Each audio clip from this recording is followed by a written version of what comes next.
This year, I've analysed the search strategies of over 150 different SaaS companies. Some through the research studies that we publish, others through the audit calls that we regularly run, others from sales calls. And the pattern is clear. The companies that are actually driving pipeline from organic search, not simply just traffic, are doing something that is fundamentally different. And the gap between these companies is not budget, it's not team size, it's not even content quality. It comes down to three different patterns. The losers are optimizing for the wrong scoreboard, whereas the winners, they're optimizing for the scoreboard that really matters in 2026. Here's what I found. The most common failure pattern that I'm actually seeing with SaaS companies right now is where the SEO report looks healthy. A decent level of DR, a decent amount of organic traffic, but it's not driving the pipeline that really matters. The gap between what the SEO report shows and what the pipeline report shows is the tell. And it almost always comes down to three of the same mistakes. The third pattern is the one that most of the losers don't know even exists. It has nothing to do with Google rankings, and it's why some companies with less than half the amount of search as their competitors are actually closing way more deals and growing their business faster using organic. I'll get to that. The losing pattern is consistent across most of the SaaS companies that I audit, and the pattern for spotting what's not driving pipeline looks like this. But before I shortly get into that, let me tell you a quick story. And you notice something strange happens when you run enough of these audits and you spend enough of time being an SEO nerd and looking into all this data, all these patterns, and you notice something very interesting. After just a few minutes of looking at a company's search footprint, whether that's through internal access to their Google Search Console analytics, or it's looking at third-party tools like Ahrefs or SEMrush or Data for SEO, I usually get a pretty good tell of what the company is going to tell me on the call that they feel their biggest problem is. There isn't hundreds of different failing strategies out there. There's a few prototypes, and that's what this video is going to aim to cover. These three different prototypes, archetypes if you will, they are wearing different logos, it's different brands. But this video would be very long and very boring if we went into each company one by one and went through 150 companies and where they were falling short. So let me introduce you to the three that I see the most. So the first loser stereotype I want to talk about is something I'm calling the content treadmill. And this is the companies that are publishing 2-3 blog posts a week,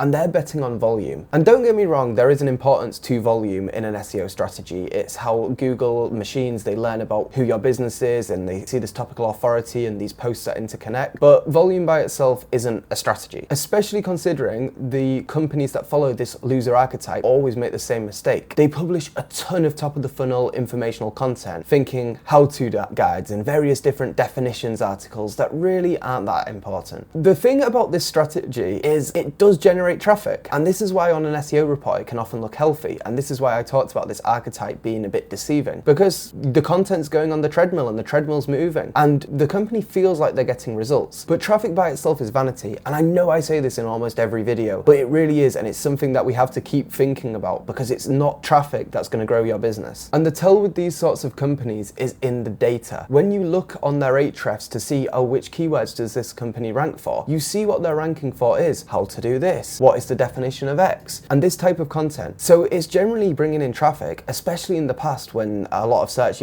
like informational based searches, actually did end up with website visits. But remember, a lot of this traffic is also estimated by third-party tools. If you're looking from the outside, it can be deceiving. So these informational queries, yes, they might be attracting some people to the website, but they're not the kind of people who are going to buy something. We audited one company as part of this sample who was getting a ton of impressions to some of their pages. They had loads of queries ranking between positions 5 to 13, strong positions, and it was generating a lot of impressions and a lot of clicks. But the problem was the pages that were sitting in these positions 5 to 13 were very much always this content treadmill stereotype of just what is this type of content, how to, etc. You get the idea. The thing is, we spoke with this company and we learned that their commercial pages convert at over 15 times higher than the blog traffic. But where did these commercial pages sit? This is what you're wondering. Do these commercial pages bring in traffic? And the answer was no. Pretty much exclusively, the queries that these commercial pages could rank for were sitting in positions 20 to 30, or even lower in many cases. The second loser stereotype, I'm calling it the DR Mirage. The image of authority. As soon as we build authority, we will succeed in our niche. But I'm sorry, it doesn't work like this. And DR and true authority authority aren't exactly the same. Yes, DR is a measure of authority and perceived importance of a website. However, DR by itself is a third-party metric from Ahrefs. Ultimately, what DR does is it measures a backlink calculation. It looks at how many sites are linking to you and what sites are linking to you. But by itself, that doesn't give a real understanding of how authoritative a company truly is in a specific niche or category. Similarly to the content treadmill prototype or stereotype, however we're calling it, the DR Mirage one is also interesting because these people also fundamentally believe the same thing, that SEO is something very easy to be gamed. The same way the content people think we can just publish more content, the DR people think we can just build more backlinks, and the authority grows, more people in ICP learn about us, exactly, voila. And while I think this one, the second DR Mirage, is a little close to truth, it's still very far away. So we need to dive into exactly why, and we'll get to that. But ultimately, you can build more backlinks, your DR is going to climb, but that's just making you authoritative to a tool, and you shouldn't be tracking your success of your organic search strategy based on what Ahrefs says your domain rating is. So yes, you can build better backlinks, and by itself that is going to increase the DR of your website, but you don't want to be in a position where you're authoritative to a tool but anonymous to the real human people who are going to be reading your content and wanting to buy from your brand. So the first two I think were quite clear, they were quite obvious, but the third one is something you've probably not thought about as much. Layer 3, I'm going to call it the miscategorized giant. So honestly, a year ago I probably wouldn't have known this, so this one from the study did actually shock me, and we run our original research and we found this information, and I thought it was pretty interesting, and it's something I definitely want to share. Everyone in SaaS is familiar with the company Apollo.io. They're a massive company in the sales enablement space, sitting on over 19 different review platforms and over 24,000 reviews. And they're just the ones I found. They have tons of different CRM integrations into their platform. They focus on outbound, inbound, lots of different types of automation. It's not unreasonable to think that they would appear in platforms like ChatGPT for queries related to CRM. And of course, while CRM queries are probably not Apollo's main target of what they're trying to capture, because the tool by itself isn't a CRM, you would assume that they would be able to capture some of this overlap in the search. But regardless of the example, the point that I want to make here is your category is not what you think it is in search. It's not just because you say you're this, you're actually this. What your category really is shaped by the consensus that is truly believed by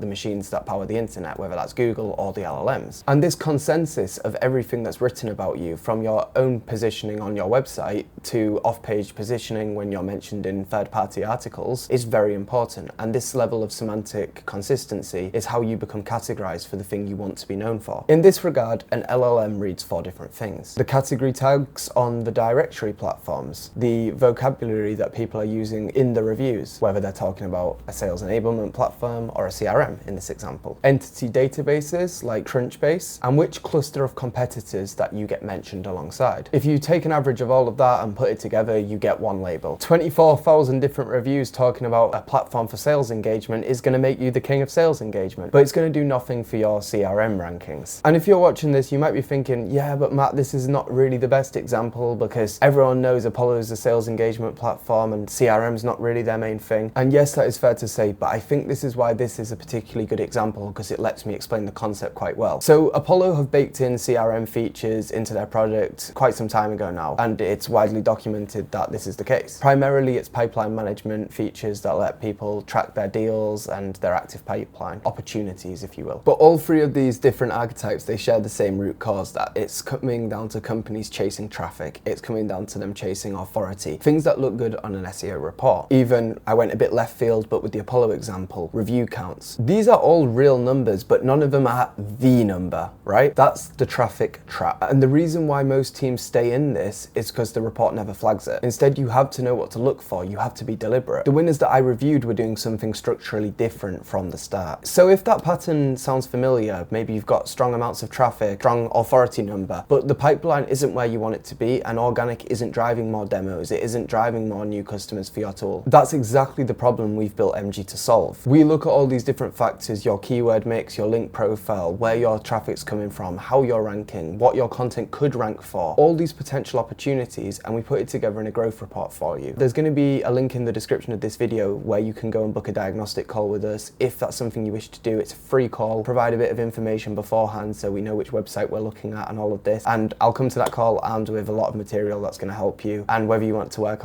with us or not after that, no obligation, but hopefully we'll deliver some value to you. The first thing I noticed about what separates the winners is where they concentrate their their authority. And it's not across the whole site, it's not building backlinks to random pages. It's that they focus on the specific pages that actually drive more demos, that actually drive conversion events. So we talked about loser archetypes, now the winner archetype. And what I'm going to call this is the Concentrator. The Concentrator builds a ton of on-page topical authority around very specific topics that are relevant to their ICP. And then, in terms of off-page, they build a ton of editorial authority off-site too, whether that be in third-party articles, listicles, forum sites like Reddit, Quora. But what the point is, they concentrate this authority on-page and off-page on the same thing. The clients that see the best results with us are the ones that stay with us over the longer term. And a couple of examples are a HR SaaS company that we're working with for over 2 years, where we've built hundreds of different backlinks to different commercial key pages that we've got tons of them pages ranking in position number 1 for,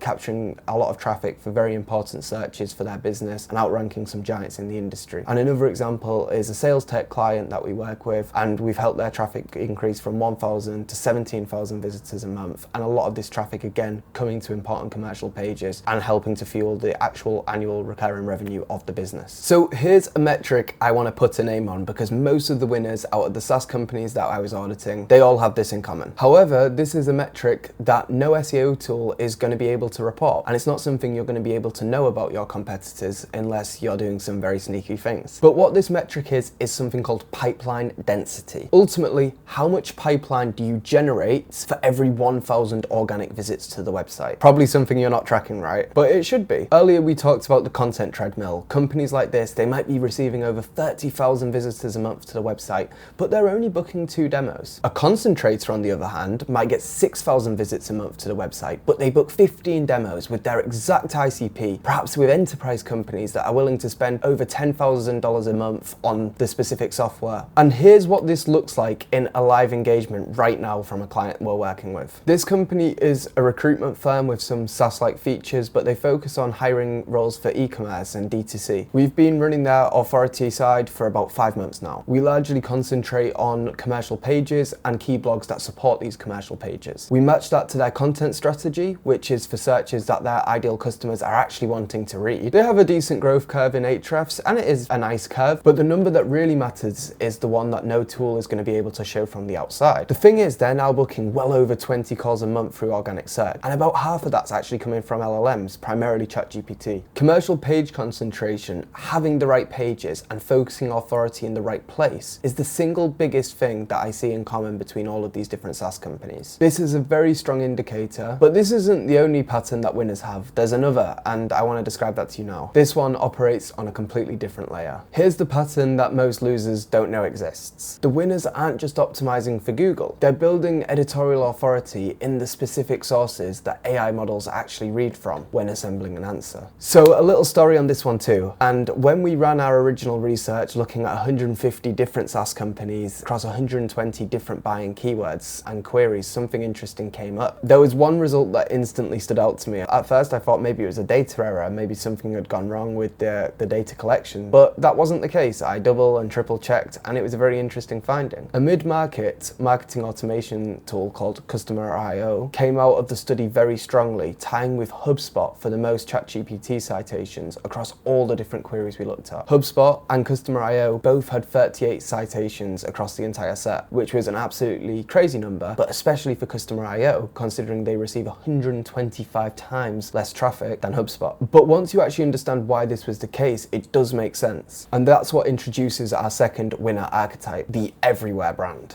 In a similar way to the Concentrator archetype, the everywhere brand is not winning search based on the volume of content it produces. Customer.io certainly didn't beat HubSpot on content volume. They won it with clear positioning, deep documentation, real community presence, and probably most importantly, consistently earned relevant citations in places that made sense. These are the exact inputs that the models are weighing up. ChatGPT doesn't just read Google rankings and determine the exact same order, but they assemble detailed answers, oftentimes based on live retrieval of web pages, and I get into that more in previous videos. But they analyze these other sources, whether that be a long-form LinkedIn article, whether that be a YouTube video, whether that be a Reddit thread or a Quora page. This can often be like comparison articles or listicles that are best of X lists. You get the idea. Another couple of big names, Notion and ClickUp. We discovered interesting things about them too. So we looked at this very specific keywords in Google search that I've mentioned, and neither of them really showed up significantly for the specific searches that we ran. Notion didn't show up at all, and ClickUp just showed up a few times. However, both of these companies received over 10 different ChatGPT citations when we turned these searches into queries. This was interesting because there was many brands who had page 1 Google rankings who also didn't get cited at all in ChatGPT. 44% of these companies that ranked in the Google top 10 were completely invisible to ChatGPT for very similar queries. I just reran this check before recording because I wanted to familiarize myself with the study and just make a good point on the video. I asked ChatGPT what is the best customer engagement platform for SaaS. Customer.io appeared 4 different times in the same answer. The ChatGPT answer essentially made a comparison table. It talked about Customer.io in that table. It also gave some growth stage SaaS recommendations and included them there. They were part of the suggested product-led growth stack in that part of the ChatGPT recommendation. And number 2 on ChatGPT's shortlist for the best for event-driven lifestyle marketing. Notice that the 2 winner archetypes that I've talked about, they're the same instinct applied across 2 different layers. The Concentrator brands, they refuse to spread authority in a way that's thin across their websites. And an Everywhere brand refuses to spread that positioning thinly across the internet. Simply put, winners concentrate on building authority to the right pages and building authority from the right pages over and over again. It's volume, relevancy, and consistency. So here is the takeaway from all of those strategies. You don't simply need more content. You don't simply need a higher domain rating. You need a better concentration of authority on the pages that actually matter and drive new business. If you want to understand why this is actually happening on the infrastructure level, why AI has changed the game, and what that means for your organic strategy, that's the video that's on the screen now. So watch that one next. Again, it's been a pleasure, and I'll see you in the next one.